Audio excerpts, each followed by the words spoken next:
¿Alguna vez se han quedado viendo algo? Un edificio, un jardín, no sé, hasta un simple trozo de tela y han pensado en la matemática que hay detrás? Yo la verdad, no muy seguido.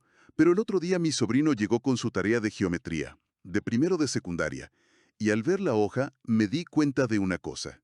Recordaba las fórmulas de memoria, pero no tenía ni la más remota idea de por qué eran así. Me sentí un poco fraude, la verdad. Así que hoy vamos a hacer algo diferente.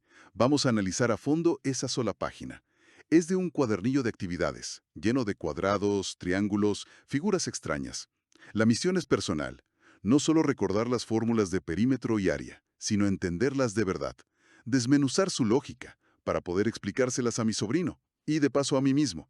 Vamos a redescubrir por qué funcionan. Me encanta la misión, porque justo ahí está la belleza de las matemáticas. No se trata de memorizar, se trata de entender. Esas fórmulas, no aparecieron de la nada, son el resultado de la pura lógica y de la observación. Hoy vamos a ver que no son ideas aisladas. Vamos a empezar con un simple cuadrado y vamos a terminar en un polígono complejo, y veremos que cada figura le enseña algo a la siguiente. Son como una familia donde todos los conceptos están emparentados. Perfecto. Pues a ver, vamos a entrarle a esto. Empecemos por la base de todo, la primera distinción que hace el material. Nos pone dos definiciones, perímetro y área. Perímetro, dice, es el contorno de una figura. El área es la región de adentro, la superficie. Yo siempre lo pienso como la diferencia entre la barda de un terreno y el pasto que está adentro. Uno es para saber cuántos metros de malla ciclónica comprar y el otro es para saber cuántos kilos de fertilizante necesito. De qué mides, sino cómo lo mides. El perímetro, la barda, es una medida de longitud. Es una sola dimensión. La mides en metros, en centímetros. Es una línea. Pero el área, el pasto, es una medida de superficie. Necesita dos dimensiones, largo y ancho. Por eso se mide en metros cuadrados. Son dos lenguajes completamente distintos para describir la misma propiedad. Entender esa diferencia es el cimiento de todo lo que sigue. De acuerdo, cimiento puesto. Vayamos a las figuras.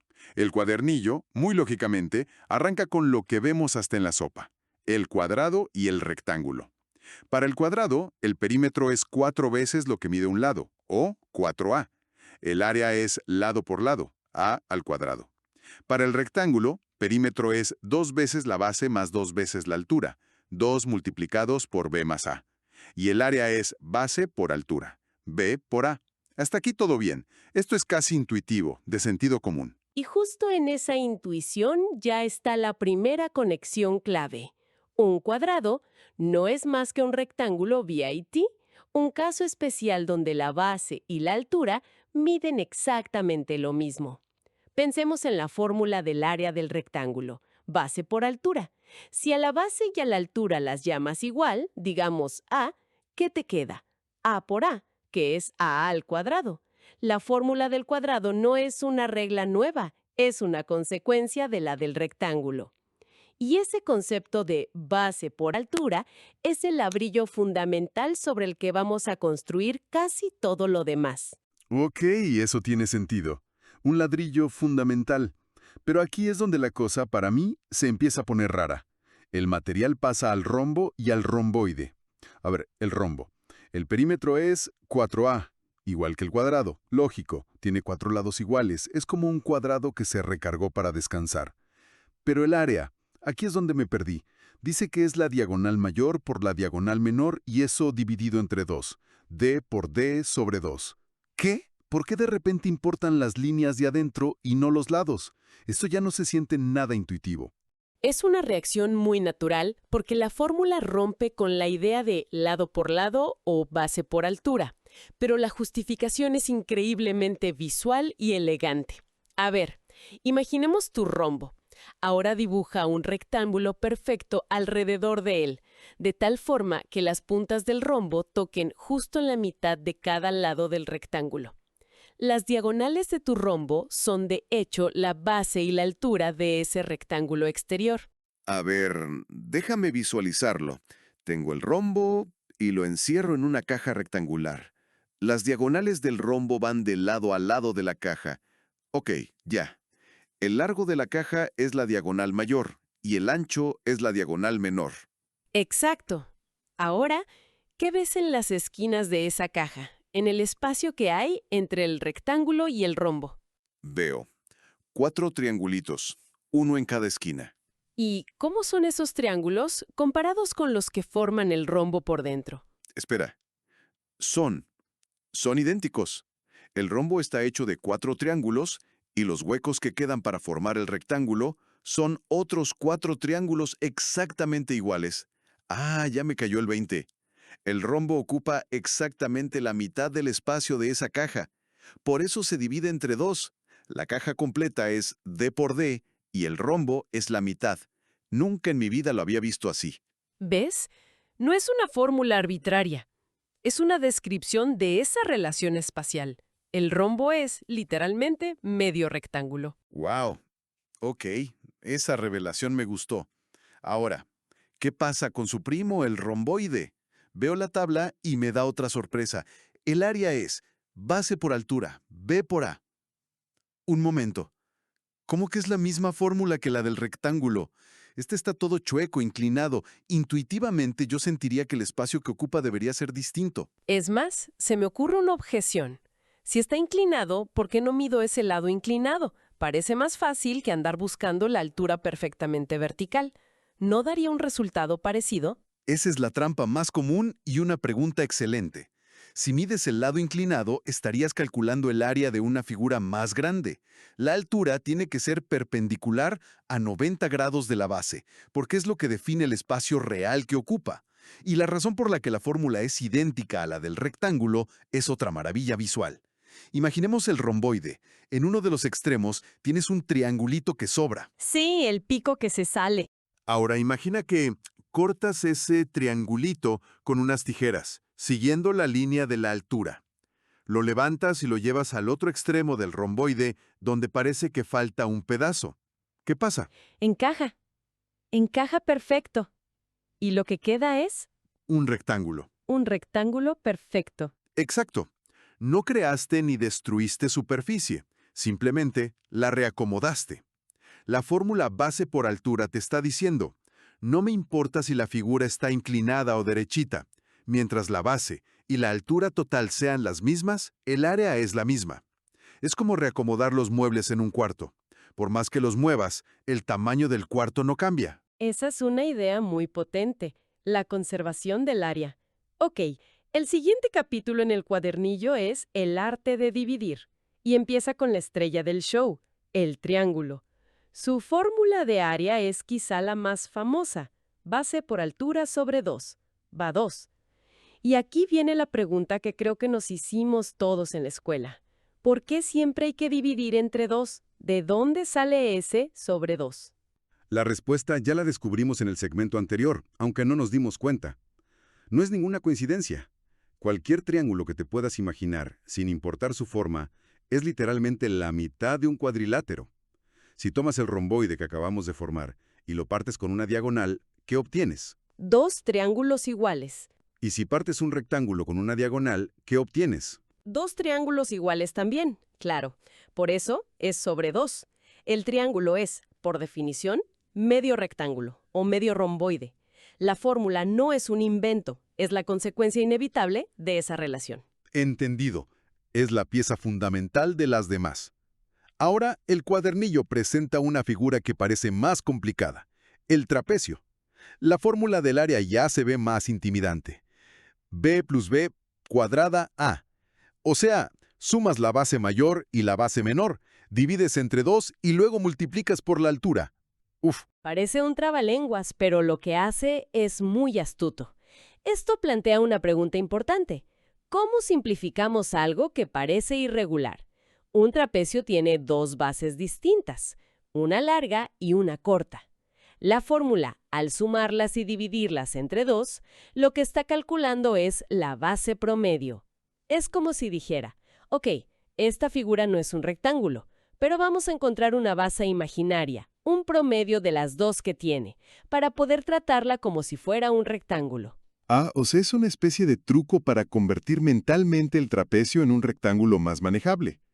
Pero, ¿Cuándo me encontraría yo con un trapecio en la vida real? Más de lo que crees. Piensa en un terreno que tiene un frente angosto en la calle, pero que se va abriendo hacia el fondo. O al diseñar una falda acampanada, o una de esas bolsas de mano que son más anchas en la base que en la apertura. Esta fórmula te permitiría calcular el área de esa pieza de tela o de ese terreno sin tener que hacer malabares dividiéndolo en pedacitos. Tiene sentido. Y hablando de dividir en pedacitos, llegamos a la última figura de este grupo, el trapezoide. Y aquí pasa algo muy curioso. La tabla no nos da una fórmula. 0. En su lugar, nos da un método. Suma de las áreas de los dos triángulos. Y esa es quizá una de las lecciones más profundas y útiles no solo de la geometría, sino de la vida y de la resolución de problemas. Cuando te enfrentas a una figura completamente irregular, a un problema caótico para el que no tienes una solución directa, la estrategia universal es la descomposición. Dividirlo en partes más simples que sí conoces. El cuadernillo te dice, no te preocupes por la forma extraña del trapezoide. Traza una diagonal, pártelo en dos triángulos y ya sabes cómo resolver eso. Es la navaja suiza del pensamiento analítico. Me encanta. Es el plan B universal. Si no puedes con el todo, ve por las partes. Ok, llegamos a la gran final del cuadernillo. El polígono regular. Para el perímetro, la fórmula es sencilla. N por L. Número de lados por lo que mide un lado. Sin problema. Pero el área es otra historia. Dice, perímetro por apotema sobre 2. Pa 2. Primera pregunta. ¿Qué demonios es un apotema? Suena a un conjuro de mago. Suena más complicado de lo que es. El apotema es simplemente la distancia que hay desde el centro exacto del polígono hasta el punto medio de cualquiera de sus lados. Es una línea perfectamente perpendicular. Piensa en ella como la altura de los pequeños triángulos que forman el polígono por dentro. Es una especie de radio interno. Y aquí es donde todo lo que hemos hablado hoy culmina de una forma preciosa. Esa fórmula que parece nueva y extraña, en realidad nos regresa de golpe al concepto más básico que vimos, el área de un triángulo. Visualiza cualquier polígono regular, un pentágono o un hexágono. Puedes verlo como un conjunto de triángulos isósceles idénticos, todos unidos por la punta en el centro, como una pizza rebanada. Claro, como un pastel o una pizza. Si es un hexágono, son 6 rebanadas de pizza triangulares. Ya lo veo. Exacto. Ahora, apliquemos lo que ya sabemos. ¿Cómo calculas el área de una de esas rebanadas? A ver, sería el área de un solo triangulito. Su fórmula es base por altura sobre 2. La base de ese triángulo es uno de los lados del polígono, o sea, L. Y su altura es la línea que va del centro a la mitad del lado. Es el apotema. Ahí lo tienes. Entonces, el área de un triangulito es L2A. Y como en un hexágono hay 6 de esos, el área total es 6 veces eso. Y si tuviera n lados, sería n veces esa fórmula. Es n por L2A. Espera un momento. N por L.